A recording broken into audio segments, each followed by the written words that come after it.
Halo anak-anak semuanya, kembali lagi dengan video pembelajaran Ibu.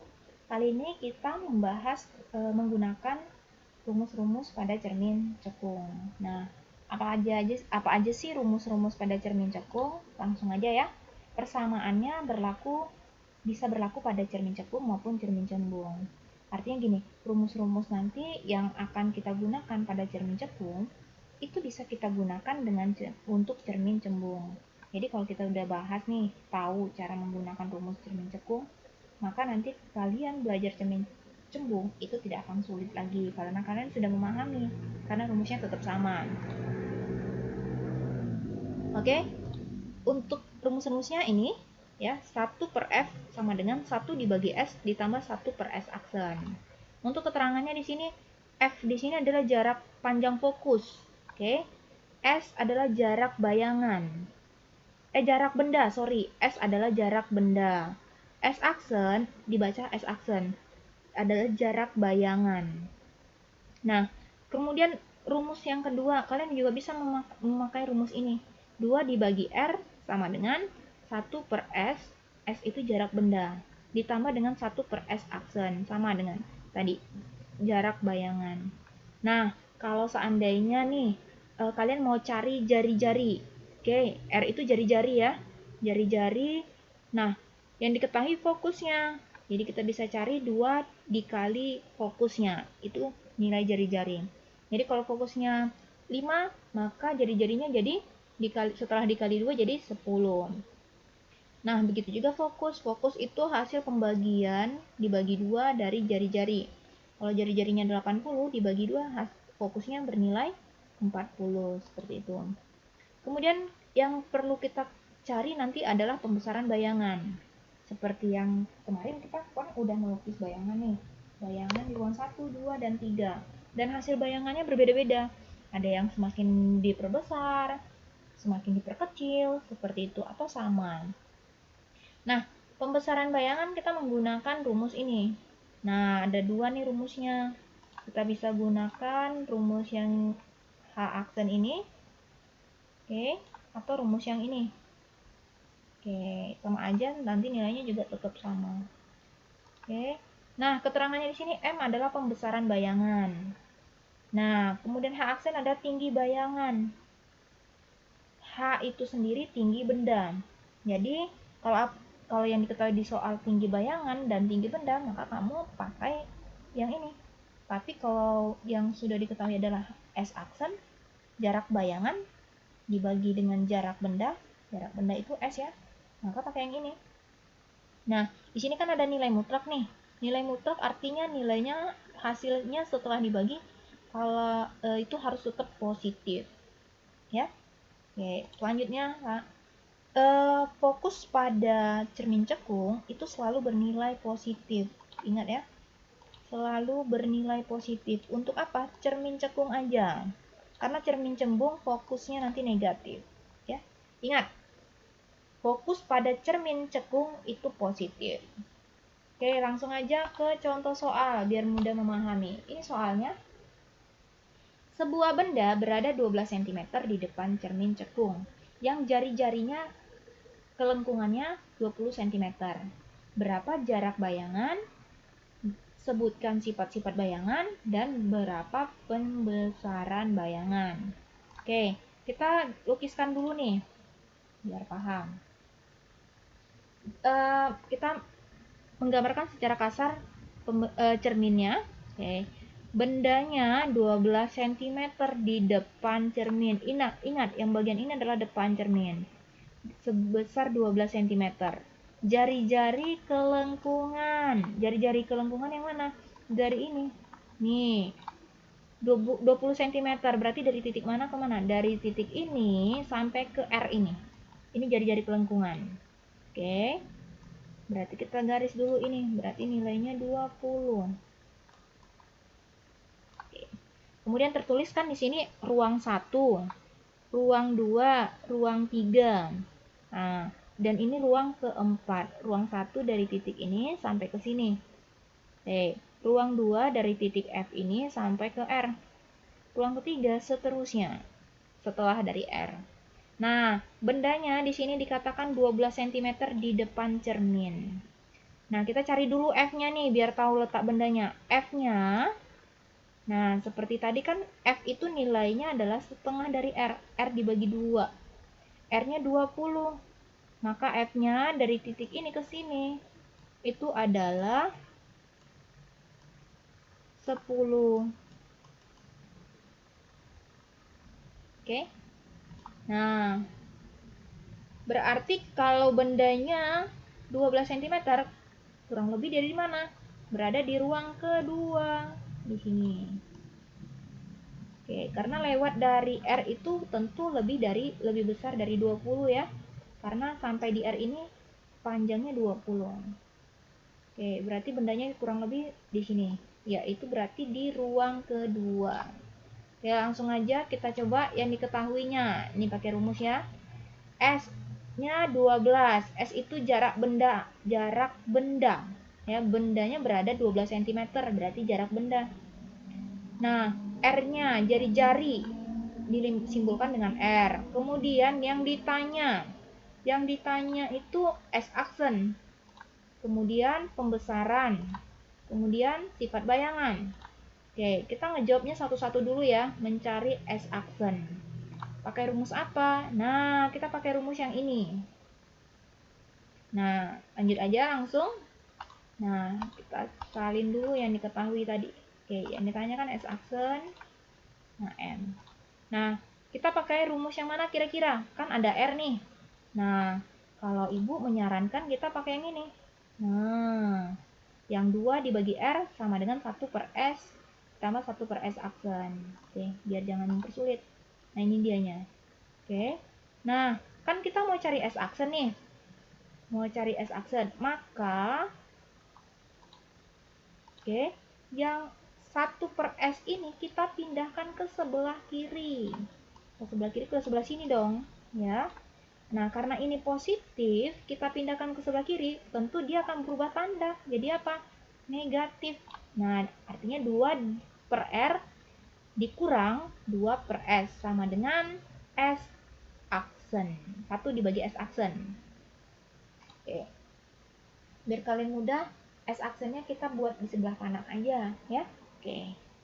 Selanjutnya langsung kita masukin ya angka-angkanya. 1 per S aksen sama dengan 2. 2 itu dari mana? Ya, tadi kan ketetapannya 2 dibagi R. 2 dibagi R. R-nya berapa? 20. Nah, dikurang 1 dibagi S. Ini kan 1 dibagi S. S-nya berapa? 12. Nah, karena di sini penyebut di sini belum sama, 12 dengan 20 kan tidak sama, maka ini kita kalikan 3 biar sama. Ini kalikan 3 jadikan 60 maksudnya yang di bawah ini ya. Ini biar 60 kalikan berapa? 5.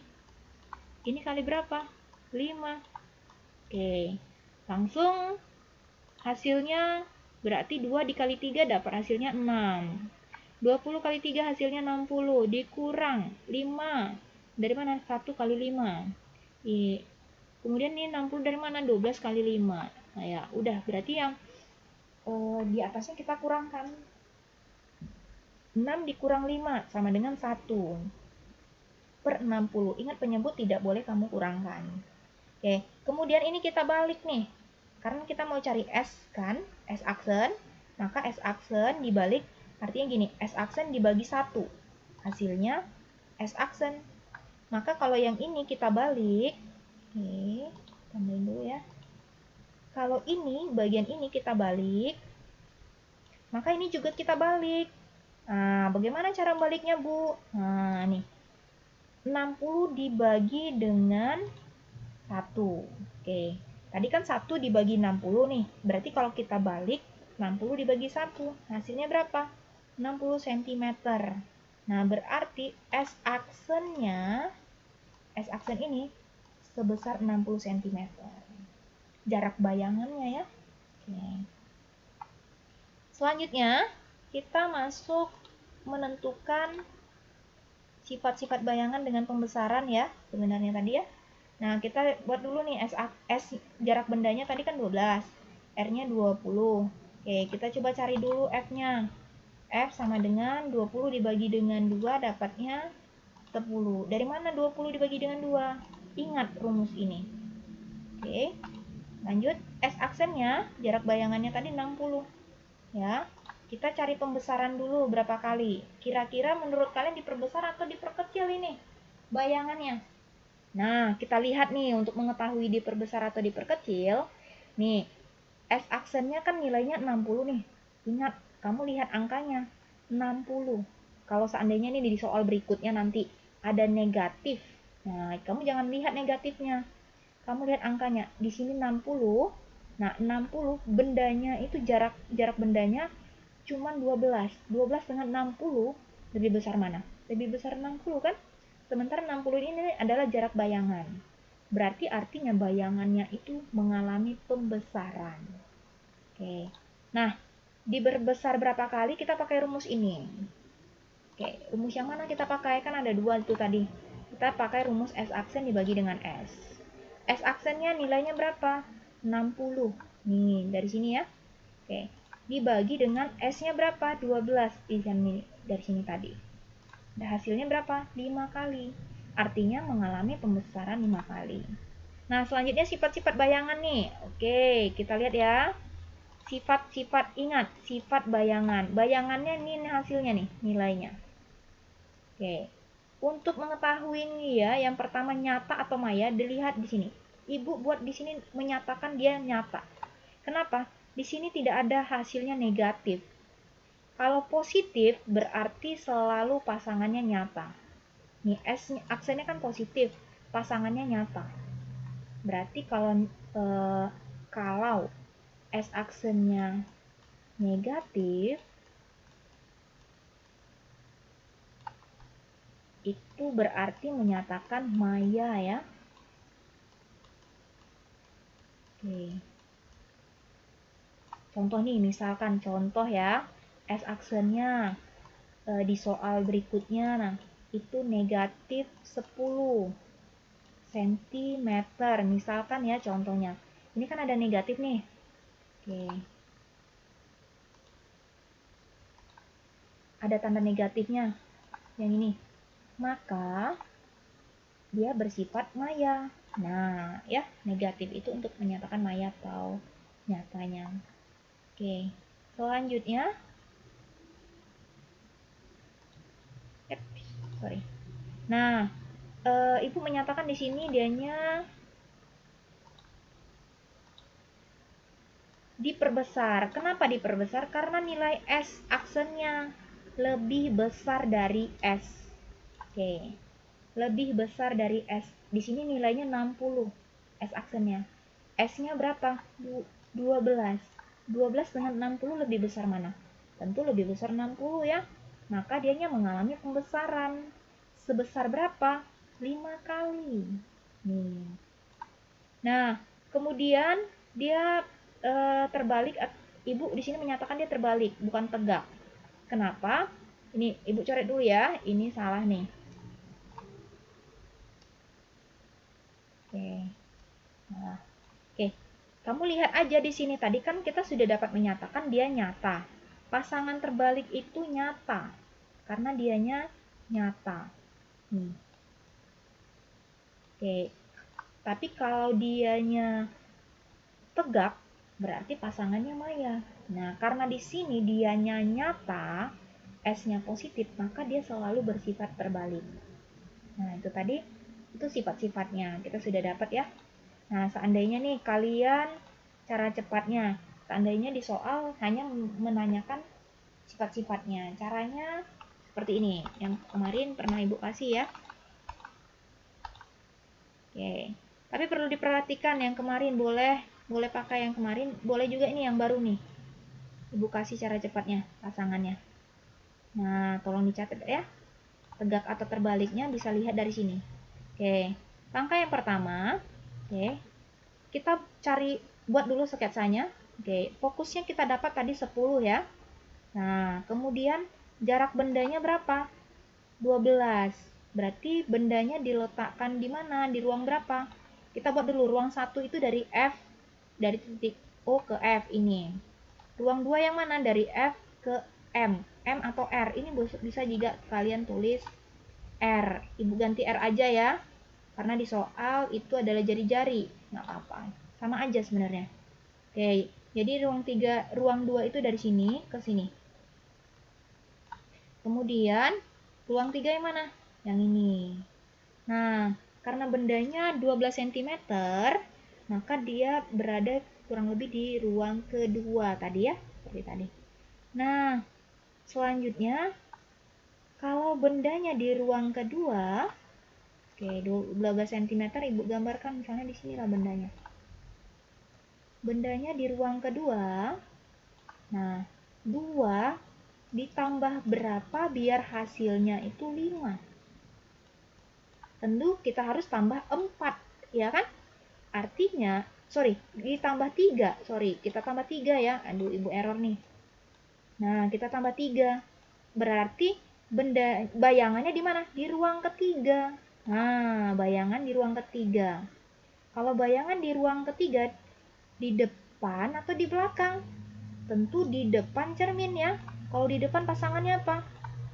Nih, ini cermin nih. Bayangannya di ruang ketiga nih. Berarti dia di depan cermin kan? Kalau di depan cermin berarti apa? Ini ruang keempat. Ini berarti nyata. Oke, kalau nyata, sudah dapat nyata nih. Berarti nyata pasangannya apa? Terbalik. Berarti dianya terbalik. Kita gambarkan. Berarti bayangan bendanya, bayangannya misalnya biru aja. Berarti di sini, dia kan di ruang 3 nih. Berarti di sini Ibu gambarkan, dia kan terbalik. Kalau kepalanya nih tadi di atas nih. Berarti bayangannya kepalanya di bawah. Oke. Sini. Selanjutnya diperbesar atau diperkecil. Bisa kita lihat di sini. Kan dia di ruang 3 nih, bayangan di ruang 3 atau di ruang 4 mengalami pembesaran. Oke, bisa juga kan tadi dilihat dari S-aksennya, dia 60. 60 dengan 12, lebih besar 60. Berarti dia mengalami pembesaran. Oke, itu tadi untuk sifat-sifat bayangan. Oke. Selanjutnya nih soal yang kedua. Oke, ada cermin cekung. Oke. Dia hanya sketsanya saja yang dilihatkan. Tapi di sini dikatakan sifat bayangan yang akan terjadi adalah, ada optionnya nih. Sejati itu nyata maksudnya ya, boleh dicatat. Ada beberapa buku menyatakan sejati. Sejati itu nyata, sama dengan nyata. Bendanya di ruang 1. Oke, kita buat dulu nih ruangnya. Ini ruang 1. Tidak kelihatan ya. Ini ruang 1, ini ruang 2, dan ini ruang 3. Oke, kita buat di sini aja nih ruang 1 nih. Oke, ini ruang ke 2. Ini ruang ke 3. Dan ini ruang ke 4. Oke.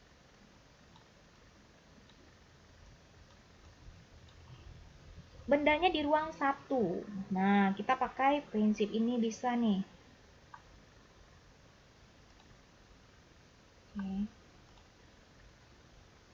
Ruang 1. 1 ditambah berapa biar bisa 5? Berarti tambah 4 ya. Oke.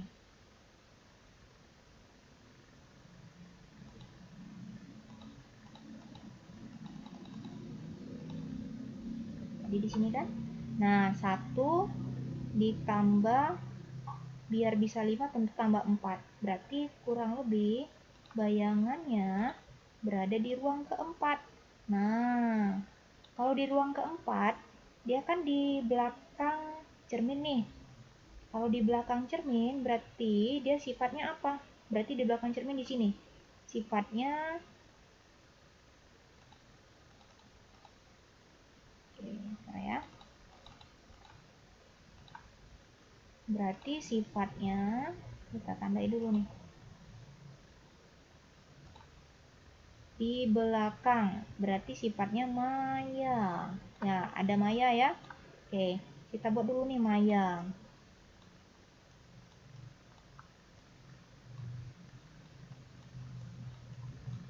Karena kan di belakang, maya. Oke, Pasangan maya tadi apa? Berarti tegak. Oke, selanjutnya tegak.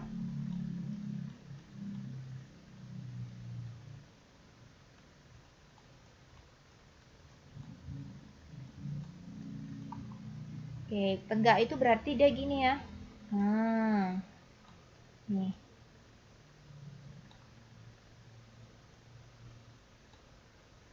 Kalau kepalanya di sini di atas, berarti bayangannya kepalanya di bawah. Ini bayangan. Oke, kemudian dia di ruang berapa? Di ruang keempat nih.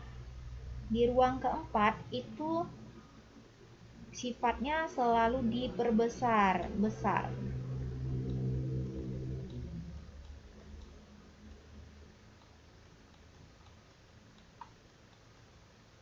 Oke, maka kira-kira yang mana nih jawabannya? Maya, tegak, diperbesar. Berarti jawabannya adalah D ya. Oke, selanjutnya soal berikutnya. Oke, ini soal terakhir ya. Fokus sebuah cermin cekung, kita tandain dulu fokusnya. Oke. Fokus sebuah cermin cekung 10. Jika bayangan suatu benda terjadi pada jarak 5 cm di belakang cermin. Di manakah letak benda tersebut? Berarti letak bendanya. Oke, kalau letak benda itu sebenarnya yang ditanya berarti S-nya. Oke. Nah, langsung aja kita cara menyelesaikannya. Ini pilihannya ya. Nah, satu-satu dulu ya. Oke, sebelumnya adalah fokusnya. Karena di sini fokusnya berapa? 10 ya, 10. Maka kita buat di sini F-nya 10 cm. Selanjutnya, setelah fokus, bayangan yang diketahui. Jika bayangan suatu benda terjadi pada jarak 5 cm di belakang cermin. Ingat ya, kenapa dia negatif? Karena dia ada pernyataan di belakang cermin. Ingat, kalau di belakang selalu sifatnya maya ya, atau negatif. Nah, kita lanjut lagi ya. Selanjutnya, untuk menjawabnya kita pakai rumus yang ini saja karena kan ada fokusnya. Nah, kita mau cari S aksen nih, kebalikan. Sorry, oh bukan S aksen, sorry, ini ada perlu dihapus ya. Kita mau cari S-nya. Sorry, S ya, bukan S aksen, S aja. Oke, nah caranya gimana? Nah, kita pakai rumus ini. Yang pertama kan rumusnya 1 per S sama dengan 1 per S ya, dibalik nih jadinya. Oke, artinya gini, yang biar jangan bingung, karena kita mau cari S ini, nah maka S aksen ini kita pindahkan ke sebelah kiri sebenarnya. Oke, jadi kan ini positif nih dianya. Dipindahkan sebelah kiri kan jadi negatif. Jadi artinya 1 per F dikurang 1 per S aksen. Maka kita pakai rumus yang ini jadinya. Rumusnya jadi seperti ini setelah diolah. Oke, selanjutnya kita masukin nilainya. 1 per F. F-nya berapa? F-nya 10 nih yang tadi nih. Oke, dikurang 1 per S aksennya berapa? Negatif 5. Jangan lupa negatif 5 ya, dibuat negatifnya. Nah, selanjutnya kita menyelesaikannya jadi bagaimana? 1 per 10 1 per 10 jadi ditambah. Kenapa ditambah ya Bu ya? Ini negatif ini ketemu negatif, maka hasilnya tetap jadi positif ya. 2 dibagi dengan 10. Kenapa 10 Bu? Dari mana? Dan ini kenapa bisa 2? Nah, ini caranya dari mana? Ini kan penyebutnya belum sama nih, 10. Yang ini adalah 5. Maka biar ini sama 10, berarti yang ini dikali 2. Maka di atas juga kali 2. Nah, itu dia ya. dapatnya, maka sama dengan 1 ditambah 2 dapatnya 3 dibagi 10. Penyebut tetap sama ya. Kemudian kita balik S aksen. S dibagi 1 ya tetap S ya. Nah, ini kita balik jadi berapa?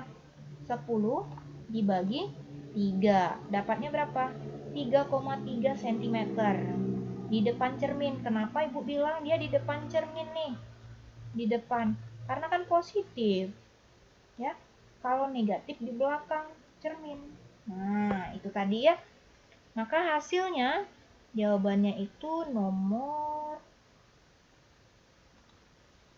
Oke. B ya. 33 cm di depan cermin. Itu tadi hasilnya. Oke. Ya. Cukup sampai di sini video kita pembelajaran hari ini. Semoga kalian memahaminya dan mengerti. Tetapi kalau masih ada yang masih belum paham, silakan segera ditanyakan dan Ibu akan berusaha memberi yang terbaik. Ya, mencari bagaimana solusinya biar kalian memahaminya. Oke, itu tadi. Sekian dan terima kasih. Sampai jumpa di video berikutnya.